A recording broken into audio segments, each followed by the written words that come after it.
Hai guys, jumpa lagi dengan saya Lala Latifah. Nah, kebetulan ini menjelang tahun baru, saya mau membacakan tentang prediksi apa yang terjadi di tahun 2023 nanti. Baik itu secara keuangan, secara dunia entertain, itu juga dunia apa? Misalnya bencana alam, tentang alam ya, dunia alam dan lain sebagainya. Akan kita lihat bagaimana juga politik dan keuangan Indonesia nanti di tahun 2023. Oke. Tanpa buang waktu, jangan lupa subscribe YouTube channel saya Lala Latifah. Oke, saya buka saja.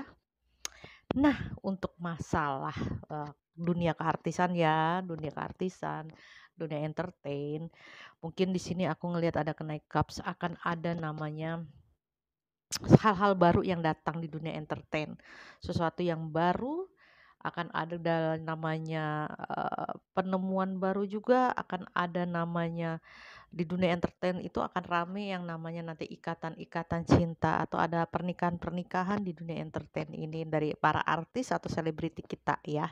Di sini ada Neck of Cups, akan ada namanya masa percintaan itu rame ya. Mungkin juga masalah perselingkuhan itu juga akan rame. Ya di dunia artis tuh nggak jauh dari situ. Aku lihat memang nanti ada masa percintaan yang mencuat ke dalam. Ada yang baik, ada yang buruk, seperti itu ya. Ada yang di sisi gelapnya, entah itu perselingkuhan atau ada sesuatu hal yang baru di dalam dunia keartisan ini. Terus aku ngelihat juga di dalam dunia entertain ini ada kerjasama baik ya dengan orang luar, ada hal baik, ada hal bagus, semakin meningkat banyak orang-orang muda yang mencuat ya nantinya orang-orang baru yang menjadi seleb gitu seperti itu. Nanti akan ada hal di mana ada kemajuan-kemajuan juga dan kemajuan di dunia keartisan, entah itu teknologinya, soundnya, ya dan dunia perfilman juga sangat maju ya, dipercaya oleh banyak dunia perfilman Indonesia, terutama artis-artis nih ya. Nanti perceraian juga ada, perselingkuhan ada, tetap ada. Nanti ada sosok artis yang juga akan mencuat di dalam dunia keartisannya dan juga ada perceraian yang akan jadi viral seperti itu. Nah, untuk masalah oke, kita lihat bencana alam. Wah, ini sangat-sangat kurang ini ya. Aku ngelihat di sini memang ada harus hati-hati di musim dingin. Kalau di Eropa musim dingin tuh musim salju, di sini apa? Musim hujan. Musim hujan hati-hati. Jangan lupa bawa raincoat-nya tuh, bawa raincoat, bawa payung, bawa jaket, bawa hoodie atau sarung tangan seperti itu ya. Jangan lupa ya karena cuaca semakin lama semakin dingin. Perubahan iklim ini makin panjang nanti ibaratnya musim dingin ini akan lebih panjang di Eropa, lebih panjang di benua Eropa dan di benua Asia juga. Musim musim hujannya juga lumayan nih kelihatannya. Tapi aku lihat di benua Eropa salju makin banyak ya, makin meningkat akan ada namanya bencana alam dalam hal salju nih kalau aku lihat mungkin seperti semacam itu, salju beberapa negara bagian Eropa akan tertutup salju ya, makin panjang saljunya. Indonesia pun juga terkena dampak ya. Ini musim hujannya nggak siang nggak malam, apalagi malam lebih lebat lagi dan hati-hati akan ada banjir. Harus dikejar banget-banget. Terus akan ada bencana alam lainnya, terutama karena di sini ada bulan nih, di sini pasang naik ya air ya. Ada daya tarik di mana energi bulan ini menarik laut tinggi, lebih tinggi dari sebelumnya ya. Di tahun 2023 atau menjelang akhir Desember 2022 ini air laut mulai pasang akan terjadi namanya banjir di mana-mana bahkan tsunami. Lokasinya di mana? Ya lokasinya mungkin untuk beberapa daerah sini, daerah-daerah pegunungan ya, gempa itu masih ada. Ya, bencana alam tuh kayak gempa, banjir itu di daerah-daerah pegunungan seperti di Jawa gitu ya, Jawa Barat. Jakarta pun juga kena dampak efeknya, musim dinginnya, terus banjirnya seperti itu. Masih daerah Jawa-Jawa itu kena. Dan gempa itu juga nantinya sampai ke daerah-daerah Sumatera. Makanya harus hati-hati ya. Banyak juga orang di musim dingin ini sakit dan kelaparan. Hati-hati juga jaga kesehatan tubuh, daya imun tubuh kita ya. Karena di sini Covid masih loh aku lihat masih ada apa, iya ada burung kelelawar artinya virus itu masih ada di mana-mana. Namanya Covid belum berakhir, meskipun sudah banyak yang sudah tidak kena, tapi harus hati-hati Covid makin naik juga di akhir tahun bahkan di 2023. Terus masalah politik nih. King Sword, waduh, semua orang berusaha untuk menaiki jabatan masing-masing, berusaha untuk meningkatkan eksibilitas mereka di dunia perpolitikan. Seperti ingin menang di antara kalian ya, ada persaingan di percaturan politik, partai mana yang menang gitu kan. Tapi di sini juga aku ngelihat masih tarik-menarik ya, dunia politik ini. Namanya juga politik, pasti salah satunya ada yang harus dikalahkan. Nah, dunia politik akan mencuat karena banyak orang yang sedikit banyaknya terpengaruh dengan namanya emosi, sehingga kadang ada chaos dikit-dikit lah, kecil-kecil, dan mudah-mudahan tidak chaos besar gitu ya di antara partai dan para pendukungnya. Tapi mungkin partai politik makin panas di tahun 2023 ini dengan isu-isu mencuatnya untuk presiden periode 3. Ya kan pernah denger ya seperti itu ya, mudah-mudahan ada angin perubahan nih ya.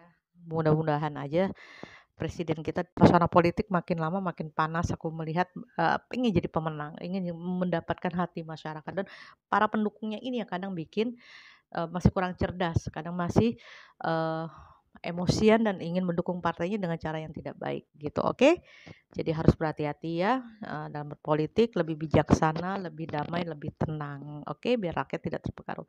Dan masalah ekonomi keuangan Indonesia ini baik ya, 10 Pentacles, artinya kebijakan pemerintah dalam moneter, finansial ini, kebijakan-kebijakan beliau dari pemerintahan presiden kita sekarang Jokowi meningkatkan perekonomian Indonesia meskipun dunia lagi gelap ya, dunia ini lagi bermasalah terhadap masalah moneter atau krisis ekonomi ya, krisis ekonomi, krisis keuangan. Dunia terutama benua Amerika, benua Eropa, semuanya kena ya dampak krisis keuangan atau ekonomi. Tapi Indonesia masih bisa bangkit, masih bisa bertahan, dan masih bisa mengelola manage keuangannya dengan baik ya. Bersyukurlah karena kita punya presiden atau menteri yang cerdas loh dan jenius gitu. Oke, bukan untuk bagaimana-bagaimana, tapi kenyataannya Indonesia masih bisa bertahan, ekonominya masih bagus gitu loh. Oke. Iya, kalaupun ada yang susah, rakyatnya tidak terlalu susah banget lah ya, masih ada pertolongan ya, bantuan-bantuan dari pemerintah. Tapi ya, secara keseluruhan, secara general aja, keuangan pemerintah Indonesia itu masih baik ya, masih bagus, dan masih bisa bersaing dengan nantinya negara-negara maju. Bahkan aku ngelihat di sini Indonesia akan jauh lebih bersinar ya. Ada aura emas ini tadinya. Bersinar, semakin jaya, semakin maju di tahun-tahun yang akan datang. Bahkan di tahun 2023 juga jadi cikal bakal menuju masa keemasan Indonesia. Indonesia akan jauh lebih keren lah daripada sebelum-sebelumnya. Apalagi lain-lain penemuan lainnya. Jadi intinya dari semua bacaan ini, sebenarnya tahun 2023 itu tahun apa sih? Nah, di sini ada kartu Justice, Karma, dan di sini ada Yin Yang. Oke, artinya Justice dan Yin Yang artinya kalau kamu menanam sesuatu yang baik, maka hasilnya pun akan baik ya. Kalau kamu menanam hal yang buruk, akan menuai yang buruk, karena di tahun 2002 sampai 2003 masih berkesinambungan. Kamu menanam karma apa pada akhir tahun 2022 ini? Apakah kamu menanam kebaikan atau menanam sesuatu yang jahat terhadap makhluk, terhadap alam semesta? Tergantung. Hidup itu layaknya cermin, mirroring. Karma itu mirroring. Apa yang kamu buang itu yang akan kamu dapat ya. Seperti TikTok gitu ya.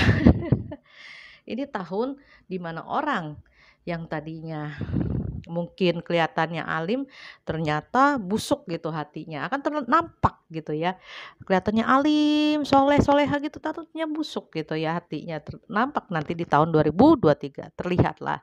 Dan begitu kelihatan orang yang jahat tapi sebenarnya hatinya baik ya, seperti preman, seperti apa, dia hatinya baik. Jadi di sini juga bisa berarti yang tadinya miskin bisa berubah menjadi orang kaya raya di tahun 2023. Begitu juga di tahun 2023 lainnya ya. Orang yang tadinya kaya bisa berubah menjadi miskin ya. Ibaratnya ini hukum karma, hukum imbal balik lah apa yang kamu tanam ya. Keadilan itu bicara di tahun 2023. Maka hati-hatilah dengan energi kalian, pikiran kalian, manifestasikan yang baik dan bersih hatinya. Oke, lanjut. Nasihatnya, Oke, di tahun 2023 secara general, lalui saja semua petualangan hidup kamu, lalui saja semua rintangan dan perjuangan. Tidak perlu kamu takut, tidak perlu kamu goyah. Maju terus, pantang mundur di tahun 2023 ini. Teruskan perjuangan kamu di tahun 2022. Siapa tahu nanti ada pintu-pintu baik yang terbuka lebar, oke? Terus di sini ada higher power. Kamu sepertinya diminta untuk tahun 2023 lebih dekat kepada Tuhan, lebih dekat kepada semesta, kan di sini tahun pembalasan karma ya, seperti itu. Jadi dekatlah sama Sang Ilahi dari tahun sekarang supaya kamu terlindungi, supaya kamu diberkati, supaya kamu dirahmati selalu di tahun 2023, meskipun hidup kamu tidak selalu mudah dan tidak selalu berkelimpahan. Dan di sini ada kata spirit guide kamu ya. Jadilah selalu dekat kepada Tuhan, maka spirit guide juga akan menjaga kamu. Jadi di sini ada harapan-harapan doa yang terkabul. Mungkin di tahun 2022 belum, ada beberapa di antara kalian nanti juga akan terkabul doa-doanya.